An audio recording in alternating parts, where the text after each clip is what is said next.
Bienvenue dans cet énième épisode du marathon du podcast. Donc, normalement c'est bon, je suis rodé, je suis calé, j'enchaîne les enregistrements. J'espère que ça te parle, j'espère que ça t'inspire. J'espère que le contenu que je te partage est pertinent. N'hésite vraiment pas à me faire un retour. Je disais hier que dans l'épisode d'hier qu'il fallait demander pour avoir des retours. Mais je vais le faire. Je vais appliquer mes conseils. N'hésite pas à me dire ce que tu penses du marathon. Viens me le dire en message privé sur Instagram. Comment tu perçois ça. Je trouve que c'est chouette pour toi, que ça te permet d'avoir accès à des sujets auxquels tu n'aurais pas eu accès d'habitude. Et je pense que je vais en faire régulièrement parce que le format me plaît bien. Donc reste attentif si tu as envie de me poser tes propres questions. Aujourd'hui, je vais répondre à une question d'Angélique. Angélique m'a posé c'est moi qui lui ai demandé de me poser la question parce qu'on a échangé sur Instagram. Angélique, elle me pose une question au sujet du tri des images. Et je pense que c'est un sujet qui est hyper intéressant et je vais pouvoir dire pas mal de choses là-dessus.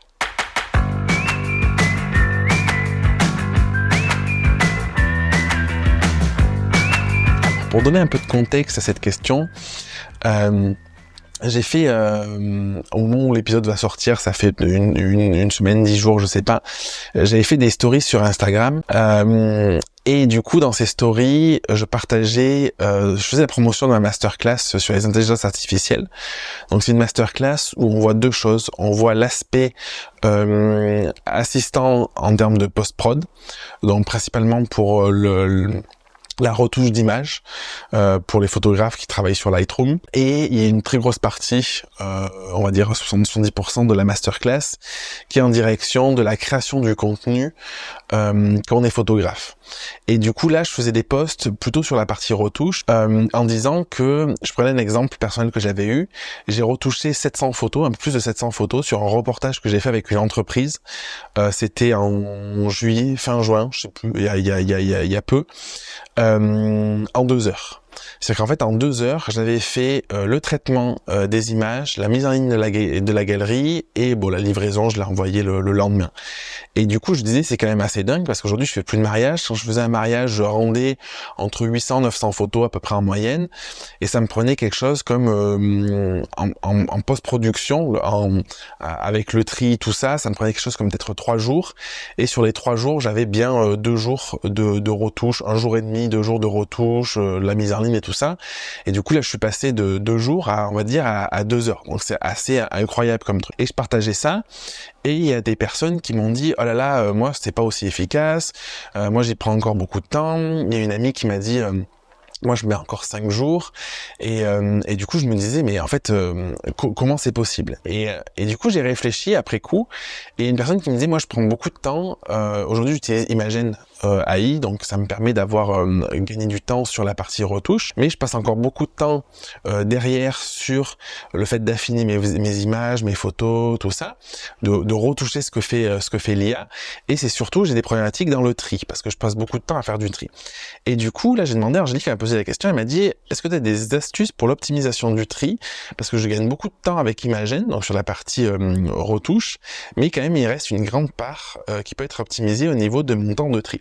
Donc je me suis dit que j'allais répondre à cette question, parce que c'est une question qui est hyper intéressante, et je vais aller plus loin, plus largement, je vais te parler de la retouche et du tri, et de mon point de vue aujourd'hui, de comment tu peux arriver en l'espace de 5 heures. C'est ce que j'ai fait à peu près pour ces 700 photos. Enfin, les 700 photos j'ai rendu. Je pense que j'en avais à peu près 5000 photos, peut-être un peu plus, prises sur l'événement. J'en ai rendu 700 et du coup, j'avais à peu près 5-6 heures pour faire tout ça, dont 2 heures juste pour la retouche. Donc le plus long, ça a été le tri. Et je vais t'expliquer comment j'ai fait. Ce qui se passe, il y a un truc. Donc je vais commencer par la partie post-traitement. Imagen AI, si tu sais pas, inscris-toi à ma masterclass du mardi 12 septembre. C'est ouf. Je crois que j'ai pas reçu un message de gens qui l'avaient pas fait, qui m'ont pas dit que ça avait transformé leur quotidien. Donc franchement, inscris-toi si t'as envie de révolutionner ta communication et ta retouche, ton post-traitement.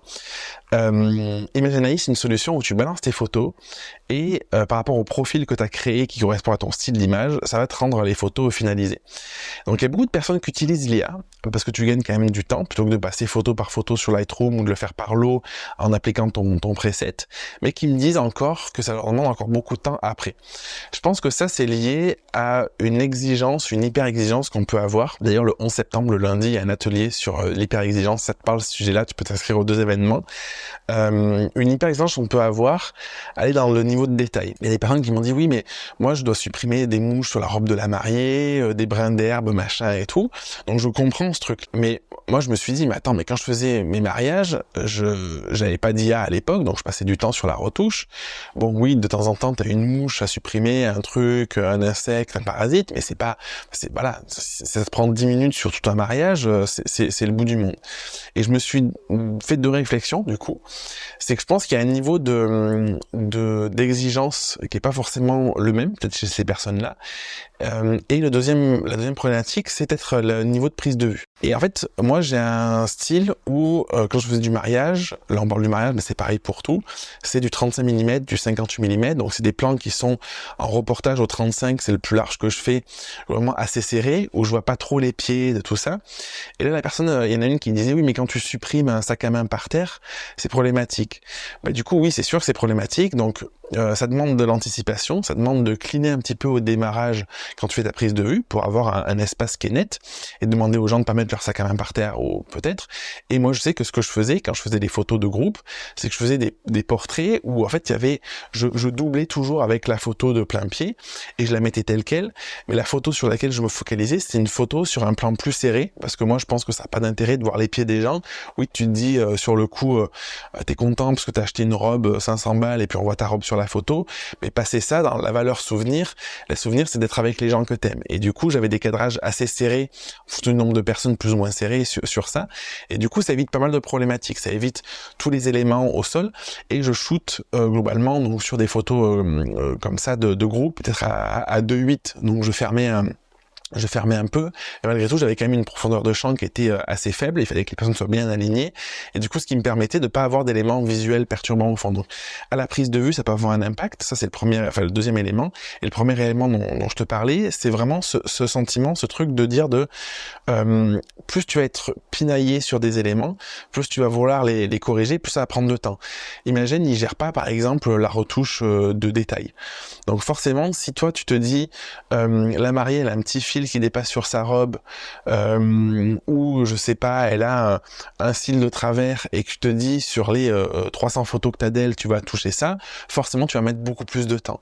Donc moi il y avait un truc où je me disais tout ce qui est naturel, qui est là et qui fait partie du truc, à moins que ce soit la mouche qui passe sur le front ou un truc comme ça, voilà, je le laisse parce que ça participe, c'est du reportage, c'est ce qui a été vécu, c'est comme ça.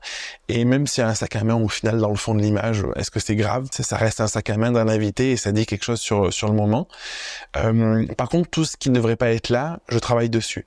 Et ça a été assez rare, mais j'ai eu des mariages où la mariée ou le marié, ou parfois les deux, avaient des éruptions de boutons. Et ben là, forcément, ok, tu passes 2 jours de plus parce que tu vas les gommer. Ça peut valoir le coup de dire au marié, ben écoutez, en fait, il y a un supplément, parce que du coup, ben moi, mon taf, c'est pas de faire ça, j'y suis pour rien que vous ayez des boutons. Alors, faut pas le dire comme ça, quoi.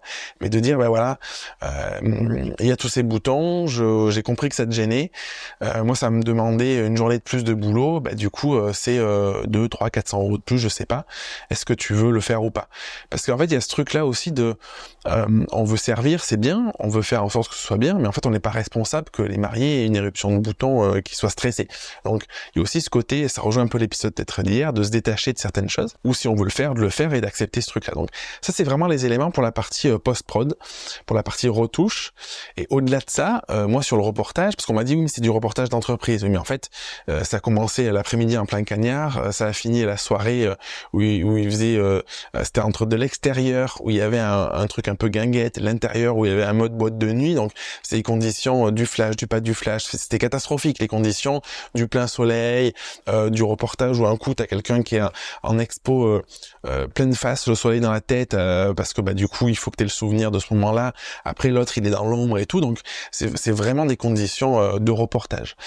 Et du coup, ça va pas empêcher de le faire en 2 heures, en étant, je pense, moins rigoureux sur les détails que peut-être d'autres personnes peuvent l'être et tout ça. Donc ça, c'est vraiment la partie parenthèse que je voulais faire sur ça qui est importante. Sur la partie du tri, oui, j'ai des astuces pour le tri. Je pense que je suis passé sur un mariage. Un mariage, il faut comprendre, je revenais à peu près avec 8-9 000 photos en moyenne. Et du coup, le tri, je pense que mes derniers mariages, ça me prenait 5 heures, 5-6 heures à peu près. Comment j'ai fait ça ?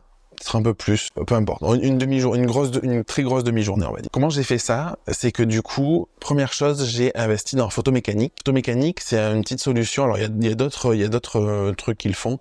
C'est une solution où quand tu appuies, ton RAW, il passe au RAW suivant de manière instantanée.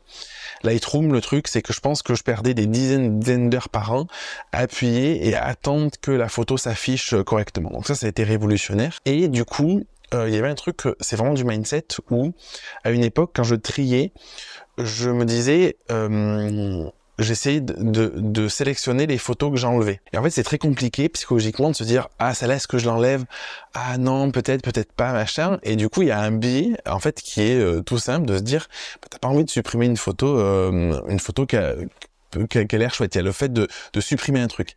Et je suis passé à ce truc d'utiliser Photomécanique et de faire un premier tri où je passe, mais hyper vite, hein. Je pense qu'en 1 seconde, je dois faire peut-être 2 ou 3 photos faciles, même peut-être plus que ça, où je passe comme ça hyper rapidement et j'ai un doigt sur la flèche de mon clavier, un doigt sur le marqueur, sur la touche 1 pour marquer, mettre le marqueur couleur, et je passe, et dès qu'il y a une photo, je me dis, ah cool, je garde. Ah, tac, ah cool, je garde. Toujours. Donc en fait, je suis passé d'un truc où je supprimais celle que j'aimais pas, qui est très dur psychologiquement, à un truc où je vais garder celle que j'aime.